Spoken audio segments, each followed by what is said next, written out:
Money FM 89.3. Best of breakfast. Mind your business. Only on Money FM 89.3. Yes, welcome to The Breakfast Show. It's Audrey Seek here with you, helping to mind your business. And when we talk about branding, most of us think of logos, colors, clever taglines maybe. But there's one sense that's often overlooked. That smell. Research shows a pleasant scent can not only make people linger longer in a space, it can also boost spending by 3 to 23%. And here in Singapore, one local company is turning that hidden sense into a serious business advantage. CocosBotanica, founded by Dayyan James, or DJ as he's known, started as an artisanal fragrance and skincare brand. And today, DJ and his team help brands design bespoke scents that tell stories, strengthen identity, and enhance customer experiences. So how do you craft a fragrance that resonates across cultures? How does scent become a tool for business, not just a pretty aroma? And what can entrepreneurs learn from this niche but growing industry? Find out now with Dayyan James, DJ, owner of CocosBotanica. Good morning, DJ. How are you today? Very good, thank you. Thank you for having me this morning. It's great to have you. I love talking about scents. I'm a big white tea person myself. So let's start first, at the very beginning. What first drew you into this world of fragrance and skincare, and what inspired you to launch CocosBotanica? Well, there's a couple of things. Initially, I had no intention of starting a business. I used to run a boat company, and I was out in the sun all the time, so my skin started getting very damaged. And when I wrapped up that company, I decided, hey, I need to do something about my skin. And my wife introduced me to body scrubs, making body scrubs at home. So I have ADHD, speaking of Mental Health Month this month, right? I went down on this rabbit hole. I got really interested in all the different permutations that skincare offers and how to make it better. And I started needing to introduce scents into these body scrubs that I was making. But the challenge was finding scents that I could trust, that were reliable, something that you would actually want to put on your skin. Mm-hmm. It was difficult. And I think after a while, the hobby became rather expensive. My wife was sort of saying, maybe you should start making money from it. It's a good product. How about you see if your friends are interested? Wonderful. And that's kind of how the business evolved. It was a very natural progression. But we started with skincare. And just bit by bit, scent became an element of the business because we needed to order high volumes of essential oils from the suppliers. But there was no way we could use all of that product in one skincare product. So, okay, we've got all this essential oil. Maybe we should start moving into the scent space. Okay. So it was a natural evolution for the business. Okay, interesting. So fragrance is still pretty niche here in Singapore, where most consumers still gravitate toward the global brands. What gap did you see that gave you the confidence to start your own venture? Well, again, it wasn't so much based on a gap other than a really crazy need to understand how skincare and scent work. So it was more of a mental case of diving into this rabbit hole. The gaps I see now have emerged from doing this, though. So when we talk to businesses about their branding profile, how they want to scent, there isn't a lot of knowledge in the market about how scenting can actually benefit a brand. Yeah. So, it went from passion to a real business. And let's talk about why scent actually matters now in branding. Science says smell is one of the strongest triggers of memory. People remember a brand better if it has a distinct scent rather than just a logo. From your perspective, what makes a scent effective in business? And how do you go from something that just smells nice to something that actually tells a brand story? Yeah, I think it's important for brands to understand that if they overcomplicate a scent, it's going to make it very difficult for people to remember that scent. Yeah. Nostalgia comes from things that we are familiar with, and nostalgia builds trust because we are familiar with that scent. So creating a simple scent that speaks the brand's name without being too complex is really important in that factor. Okay. Yeah. So we've seen scent marketing booming in, luxury hotels, maybe luxury retail, but it's still pretty niche. Why do you think this is? Is it cost? Is it awareness? Or maybe some misconceptions? Well, I see that lifestyle brands definitely probably benefit the most from scenting. It's places and spaces that people can go and spend time there.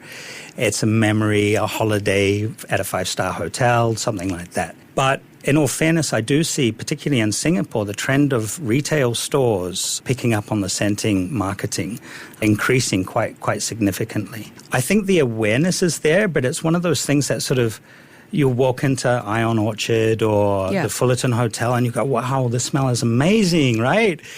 And you won't think about applying it to your own business. Or maybe you will, but sense a passing thought most of the time. But that's the key thing. Subconsciously, you really like it, but you don't necessarily want to put it or think about putting it into practice for yourself. Yeah. All right. So what kinds of scents do Singaporeans tend to enjoy based on what you've seen? Wow.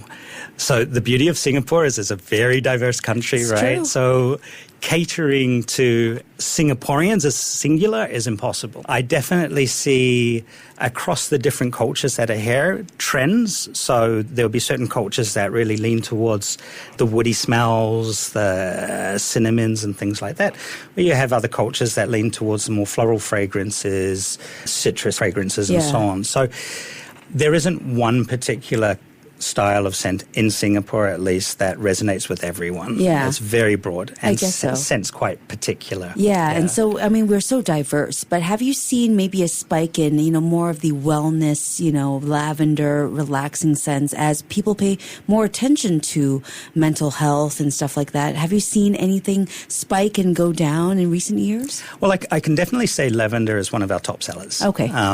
Without a doubt. We have another product, Sleep Essentials, which is incredibly popular as well. And I think part of that comes from the way we've positioned ourselves as a health company as well. So a lot of what we produce is targeted at mental health. It's targeted at being able to relax, particularly in Singapore where everyone's so busy. Yeah. So yes, I don't know if this is a new trend though. I mean, since we started selling scents, it's always been lavender. Oh, interesting. Yeah, across the board. Yeah, who doesn't like that smell? It's so relaxing. Yeah, it is. It's lovely. If you add a little bit of chamomile to that, wow, it can put you to sleep really quickly. Wow. Okay. So Singapore is also a pretty unique market, right? We have diverse cultures. We talked about that. High purchasing power and discerning customers. Do some fragrances resonate more with Asian audiences as compared to the Western ones?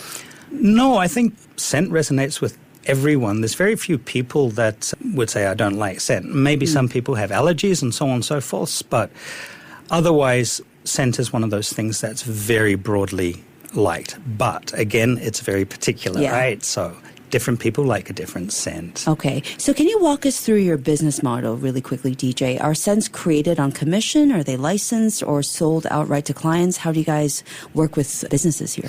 So when we're working with businesses, we do have the ability for the client to curate a scent with us and then buy the license for that. Okay. Alternatively, they can buy it outright, or the alternative again is we own the license for it, so we can also use that scent for our own products and so on and so forth.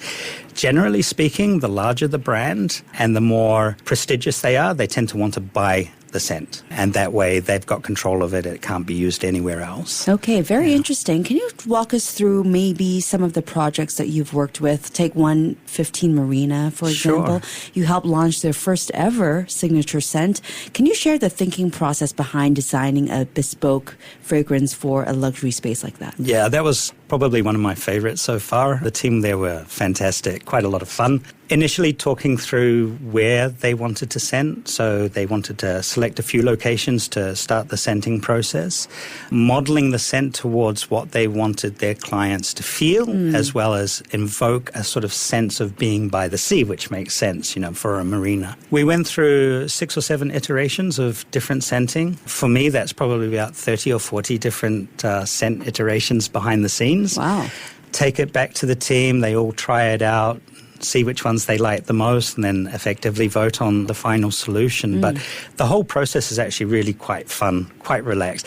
And again, scent is, I keep stressing the scent is very particular. So if you have a team of 6 or 7 people choosing the scent, you're going to have one person that really likes scent A, you're going to have another person that can't stand it. It's like, so getting them to make a decision on the final product, it wasn't difficult, but I'm sure they had their own internal arguments about which one they wanted to go with. Interesting. So you said 30 to 40 iterations internally before you showed them 6 to 7 samples. What is the average time frame we're talking about for, maybe the average business you work with? Yeah, so the process, at least for 1 degree 15 Marina, was approximately 3 months. That's quite fast. Yeah, it's not too bad. It can move faster. It really depends on everyone's pace, but there is certain limitations. When you craft a scent, you need to give it time to sit, so all of the different oils blend correctly. Otherwise, if you open the bottle, the top oil might come out too strong or so on and so forth. So it's not something that in a day I can turn around a scent, pass it to you, and you go, oh, that's lovely.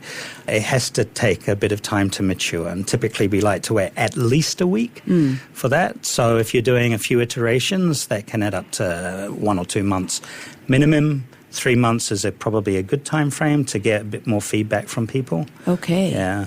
All right. So looking forward, where do you see scent marketing heading? Could it become as commonplace as branded visuals or music in retail? Where do you see this going?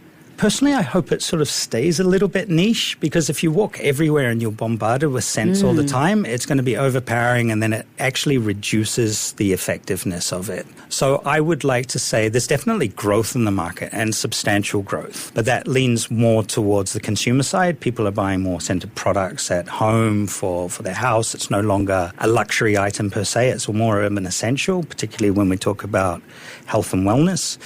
But for the business space where companies are using scent marketing, I expect it will stay relatively niche and mostly sort of top-tier brands or brands that are in the premium space. All right. Yeah. Well, it's fascinating to see how something as subtle as scent can make such a big impact on customer experience and brand identity. DJ, it was great chatting with you. Thank you so much for joining us. Likewise. Thank you very much. Thank you. That was Dayyan James, DJ, owner of CocosBotanica, and you're listening to Money FM 89.3. Stay with us. Money FM 89.3.